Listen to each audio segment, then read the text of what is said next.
చూస్ country delight, live better. ఇప్పుడే country delight app ని download చేసుకోండి. ప్రస్తుతం మనం ఉన్నాం గొల్లకిడికి కినారి గల్లీలో. ఇక్కడ ఉన్నటువంటి మన వినాయకుని మండపంలో. అయితే ఇక్కడ స్పెషల్ ఏంటంటే పెహల్గాంలో, అంటే పెహల్గాం అంటే పెహలే గావ్, మొట్టమొదటి ఊరు అని అర్థం. ఆ ఊర్లో ఎలా అయితే గణేశుడు ఉంటారో అలాగే శివపార్వతులు ఉంటారో అలాంటి థీమ్ని తీసుకొని వీళ్ళు ఇక్కడ ఏర్పాటు చేశారు గణేష్ మండపాన్ని. అయితే ఒక్కసారి గణేష్ని తాకితే చాలు, గణేష్ దగ్గర ఉన్నటువంటి ఏదైతే దీపం ఉంటుందో హారతి, అది ఆటోమేటిక్గా ఆన్ అయిపోయి మొత్తం స్వామివారికి, అంటే ఆయన తండ్రికి ఆయన ఆరతిస్తున్నట్లుగా చాలా వెరైటీగా ఉంది. ఇదైతే బాగా అట్రాక్ట్ అవుతారు. తర్వాత లోపలికి వెళ్ళిన తర్వాత చాలా రకాల న్యాచురల్ బర్డ్స్ ఉన్నాయి. అంటే పెహల్గాంలో రియల్గా ఎలా ఉంటాయో అలాగే పెట్టారు. ఇంకా లోపలికి వెళ్ళిన తర్వాత అసలు గణేష్ని, అంటే ఈ సంవత్సరం ఇక్కడ పూజలు అందుకున్నటువంటి గణేష్ని మనం చూడొచ్చు. మొత్తంగా ఒక డిఫరెంట్ కాన్సెప్ట్. పెహల్గాం అంటే మనకు ఫస్ట్ గుర్తుకొచ్చేది మొన్న అయినటువంటి ఇన్సిడెంటు, ఆపరేషన్ సింధూర్లు, ఇవన్నీ గుర్తొస్తాయి. బట్ ఇది అది కాదు, ఇది ఒక డిఫరెంట్ థీమ్ అనమాట. అంటే అసలు పెహల్గాంలో ఎలా ఉంటుంది, అక్కడికి వెళ్ళిన తర్వాత భక్తులు కావచ్చు, లేకపోతే వెళ్ళినటువంటి విజిటర్స్ కావచ్చు, లేకపోతే టూరిస్టులు కావచ్చు, ఎలాంటివైతే అక్కడ చూస్తారో, అక్కడ ఎలాంటి వాటిని ఫీల్ అవుతారో అవన్నీ కూడా ఇక్కడ ఆ కాన్సెప్ట్ తోటి పొందుపరిచారు. తప్పకుండా ఇదైతే చూడాలి. ఇప్పటికే లేట్ అయ్యింది, వీలైనంత తొందరగా వచ్చి చూసేయండి. మిగతా వివరాలన్నీ ఆర్గనైజర్స్తో మాట్లాడి తెలుసుకుందాం.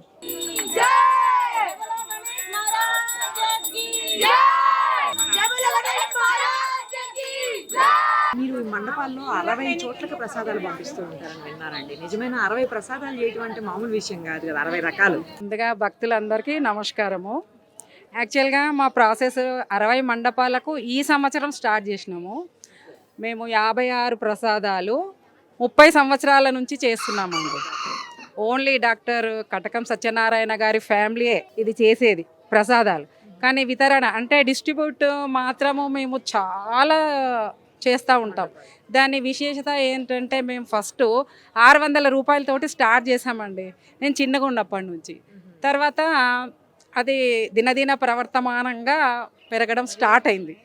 ఈరోజు మేము అంటే దాన్ని ఎంత అని చెప్పడానికి లేదు, అన్ని క్వింటాలు ప్రసాదము మేము పంచాము. మా వినాయకుడి, మా పిల్లలందరి శ్రద్ధ, మా కుటుంబ సభ్యుల శ్రద్ధతోటి నిర్విఘ్నంగా ఈ ప్రోగ్రాము సమాప్తమైంది. ఈరోజు సుమన్ టీవీ వాళ్ళు వచ్చారు, మాకు చాలా సంతోషంగా ఉంది. ఇంతకంటే ఎక్కువ మాట్లాడడానికి మాటలు లేవు.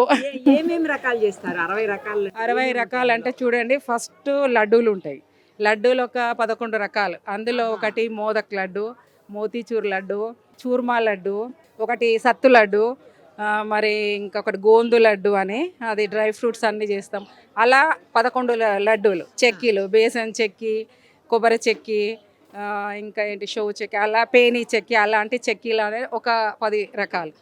మళ్ళీ తర్వాత పిండి వంటలు, మురుకులు, అరిసెలు, సకినాలు, గరిజెలు, అలాంటివి ఒక 15-20 కంటే ఎక్కువనే అవుతాయి.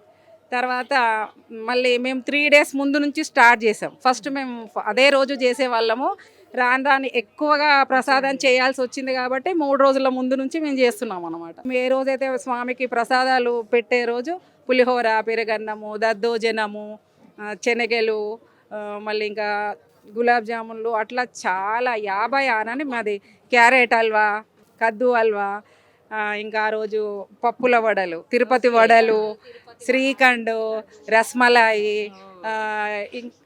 అది ఎప్పుడు మనసుకు ఎట్లా వస్తూ ఉంటే అట్లా చేస్తూ వెళ్తానే ఉంటాం. 56 అంటే ఇంకా దానికంటే ఎక్కువనే అవుతుంది. పెద్ద తమ్ముడు గారు కటకం అశ్విని కుమార్ గారు పువ్వులు, పళ్ళు, ఆయన మాకు మా దాంట్లో పార్టిసిపేట్. అంటే మా చిన్న తమ్ముడు మొత్తం ఆర్గనైజర్, పెద్ద తమ్ముడు డాక్టర్ అశ్విని కుమార్, తనేమో అన్నీ మాకు ఏమేం కావాలో అన్నీ సమకూర్చుతారు. ఇంట్లో మేము డాక్టర్ కటకం సత్యనారాయణ కొడుకు అశ్విని, డాక్టర్ అశ్విని, వాళ్ళ మిస్సెస్ సౌజన్య, వాళ్ళిద్దరూ, మళ్ళీ మేము 4, మా హస్బెండ్స్, వాళ్ళందరము, మా పిల్లలు, బస్తీలో పిల్లలేమో ఇక్కడికి వచ్చిన తర్వాత వీళ్ళందరూ సేవ చేస్తారండి. ఇంట్లో మాత్రం మేము ప్యాకింగ్ చేసి అవన్నీ చేయడం అంతా మా ఫ్యామిలీయే చేస్తుంది. 56 ప్రసాదాలు. ఖర్చు అనేది ఫస్ట్ చెప్పాను కదా, మేము 600 రూపాయలతో స్టార్ట్ చేసినాం. ఈరోజు ఇంకా అది మేము ఖర్చు వేయడానికి వీలు లేదు అనుకోండి, ఎందుకంటే ఆయన అనుగ్రహం కదా. లక్షల్లోకి వెళ్ళిపోయి ఉంటుందా? లక్షకు రీచ్ అయ్యిండొచ్చు అనుకుంటా. భగవంతుడు ఆయన ఇస్తుండు, ఆయనకు పెడుతున్నాం. నవరాత్రుల్లో ఎన్నిసార్లు అట్లా చేస్తారు? వన్ టైమా? ఒకటేసారి చేస్తాం. ఈసారి ఇది 60వ సంవత్సరం కదా, బుధవారం రోజు స్టార్ట్ అయినాయి కదా ఈ నవరాత్రులు. అయితే మేము శుక్రవారం నుంచి స్టార్ట్ చేసినాం, ఈ రోజు వరకు జరుగుతూనే ఉన్నాయి. థ్యాంక్ యూ అండి. ఏంటండి స్పెషల్ ఈసారి గణేష స్పెషల్ ఏంటి? మీ దగ్గర ఎస్పెషల్లీ 56 నుంచి 60 రకాల ప్రసాదాలు తయారైతాయండి అన్నాను. ముందుగా సుమన్ టీవీ నెట్వర్క్కి మా అభినందనలు. మీరు ఈరోజు పూజా కార్యక్రమం చూశారు. మీరు అడిగిన విధంగా మాది ప్రాముఖ్యత ఏంటంటే ఇక్కడున్న వినాయకుడు సాక్షాత్తు ఆయన అనుగ్రహము, ఆయన ఆశీర్వాదాలు ఖచ్చితంగా ఉంటాయి. అయితే ఇది మేము 60వ సంవత్సరం జరుపుకుంటున్నాము. ప్రతి సంవత్సరము ఘనంగా ఆయన కృపా కటాక్షంతో ఇది వరకు మీరు అడిగినట్టుగా మేము ప్రతి సంవత్సరం ముఖ్యంగా 3 విషయాలలో మాది ప్రతిరోజు నిత్య పూజలు హోమాలు జరుగుతాయి 11 రోజులు. ఎవ్రీ ఇయర్ మేము ఒక కాన్సెప్ట్ చేస్తాము. అది ఒక సొసైటీకి, ఒక హిందూ ధర్మానికి మెసేజ్ ఇచ్చే విధంగా ఆ కాన్సెప్ట్ ఏంటంటే ఫస్ట్ పార్లమెంట్ చేసినాం, దాని తర్వాత బద్రీనాథ్ చేసినాం, దాని తర్వాత కేదార్నాథ్ చేసినాం, తర్వాత జ్యోతిర్లింగాల దర్శనం చేయించినాము. ఈ విధంగా ఒక అంటే మన దేశంలో ఉన్న ఇన్ని ఒక థీమ్ తీసుకొని ఈ సంవత్సరం కూడా పహల్గాం థీమ్. యాక్చువల్గా పహల్గాం అనగానే ఈ రీసెంట్ పాస్ట్లో ఏదైతే టెర్రరిస్ట్ అటాక్ జరిగిందో, మిస్హాప్ జరిగిందో అందరూ అదే అనుకుంటారు. యాక్చువల్గా దానికి చాలా విశిష్టత ఉంది. అమర్నాథ్ యాత్ర ఎప్పుడైతే అమర్నాథ్ భక్తులు అమర్నాథ్ తీయడానికి వెళ్తారో పహల్గాం నుండే ఆ యాత్ర స్టార్ట్ అవుతుంది. పహల్గాం అంటే పహలాగాం ఫస్ట్ విలేజ్, ఎక్కడనైతే సాక్షాత్తు శివపార్వతులు వచ్చి కైలాసం నుంచి భూమండలం భూమి మీదకి వచ్చినప్పుడు అక్కడనే వాళ్ళు రావడం జరిగింది. వచ్చిన తర్వాత ఇది వరకు మీరు చూసిన ప్రతిమలు మేము అన్నీ ఇక్కడ డిస్ప్లే చేసాము. అంటే ఫస్ట్ వినాయకుడు జన్మించడం జరిగింది. పార్వతీమాత పిండితోటి వినాయకుని ప్రతిమను చేస్తే అందులో జీవాన్ని సాక్షాత్తు మహాకాళేశ్వరుడు అందులో జీవం పోసి వినాయకుడు జన్మించడం జరిగింది. జన్మించిన తర్వాత అక్కడే ఆయనది పహల్గాం, అక్కడ ఆయన స్థిరమైపోయారు. ఫస్ట్ మనము అమర్నాథ్ యాత్ర వెళ్ళేటప్పుడు ఫస్ట్ విలేజ్ అదే, అక్కడ ఫస్ట్ గుడి వినాయకుడిదే. దాని తర్వాత నంది వీళ్ళ మొత్తం సహకుటుంబంతో ఈశ్వరుడు పార్వతీమాతతోటి కలిసి అమర్నాథ్ యాత్రకి వెళ్ళేటప్పుడు తర్వాత నందీశ్వరుని అక్కడ వదిలేసిన తర్వాత అది నందీశ్వర్ ధామ్గా వెలిసింది. దాని తర్వాత కార్తికేశ్వర్, అక్కడ నార్త్లో కార్తికేయ అన్నారు, కార్తిక్ భగవాన్ అంటారు. అయితే అక్కడ దాని తర్వాత శేష్నాగ్, మనం నాగేశ్వరుడు అంటాం, శేష్నాగ్ అంటారు నార్త్లో. అయితే శేష్నాగ్ అవన్నీ కూడా అక్కడ మేము చూపించడం జరిగింది. ఇక్కడ ఉన్న కాన్సెప్ట్ విశిష్టత అదే. అన్నీ చేస్తూ తర్వాత ఈగల్ రూపంలో సాక్షాత్తు శివుడు అమర్నాథ్లో వెలిసిండు, అది కూడా మేము అక్కడ ఈగల్ని పెట్టడం జరిగింది. ఇవన్నీ కూడా పక్షులు మీరు చూసిండొచ్చు. మళ్ళీ మొత్తం అన్నీ కూడా న్యాచురలే, అందులో అన్ని రకరకాల పక్షులు పెట్టి ఆ ఈగల్ని కూడా పెట్టడం జరిగింది. అయితే ఇంకా అదేవిధంగా మీరు ఇంకో కాన్సెప్ట్ చూసిండొచ్చు. మోదీ గారి ప్రేరణతోటి మేక్ ఇన్ ఇండియా కార్యక్రమంలో భాగంగా అన్ని ఎలక్ట్రానిక్ వేస్టేజెస్ అన్నీ క్యూములేట్ చేసి మీరు అక్కడ చూసిన ఏదైతే ఆటోమేటిక్గా ఆరతి వెలగడం జరుగుతుంది. వినాయకుడు రోబోటిక్ మూవ్మెంట్తో సాక్షాత్తు శివుడి పరమాత్మనికి వాళ్ళ తండ్రి అయిన శివునికి ఆరతి ఇవ్వడం జరిగి అందరు భక్తులకు ఆరతిస్తున్నారు. అది కూడా మొత్తం అంటే మా మండపం విశిష్టత ఏంటంటే అదే. ఇక దాని తర్వాత ఈ చెప్పన్ భోగ్ అనే కార్యక్రమం మేము ఈసారి నేను సరస్వతి శిశు, నా పేరు ప్రసన్న కుమార్, మా అసోసియేషన్ పేరు Shri Srinivasa welfare youth association. ఇది మా తాతల కాలం నుంచి, అంటే ఇక్కడ 7 కుటుంబాలు ఉంటాయి. ఆ 7 కుటుంబాలకు సంబంధించిన ప్రతి ఒక్కరు కూడా ఇప్పుడు నాకన్నా బిఫోర్ జనరేషన్, దానికన్నా బిఫోర్ జనరేషన్, మొత్తం 3 జనరేషన్స్ నుంచి 60 సంవత్సరాలు అంటే మీరు అర్థం చేసుకోవచ్చు. అయితే మంచి విషయం ఏంటంటే ఇప్పుడు ఇక్కడ పెద్దలు అందరు ఉన్నారు. మాది 60వ సంవత్సరం కాబట్టి నేను సరస్వతి శిశు మందిర్ స్కూల్స్ విద్యాభారతికి భాగ్యనగర్ విభాగ్ ఇన్ఛార్జిని. మళ్ళీ సంకులన్ ప్రభారి కందికల్ గేట్, ఉప్పుగూడ, అలియాబాద్, చంద్రాయన్గుట్ట, వాల్మీకి నగర్ ఇవన్నిటికీ నేను ప్రభారి అంటే సమితి అధ్యక్షుడిని ఒక ప్రచారకనే చేయడం జరుగుతుంది ఆర్ఎస్ఎస్ నుండి. ఇది విద్యాభారతిలు, సరస్వతి శిశు మందిర్ స్కూళ్ళు, కేంద్రాలు ఇవి ఆర్ఎస్ఎస్లో ఒక భాగం.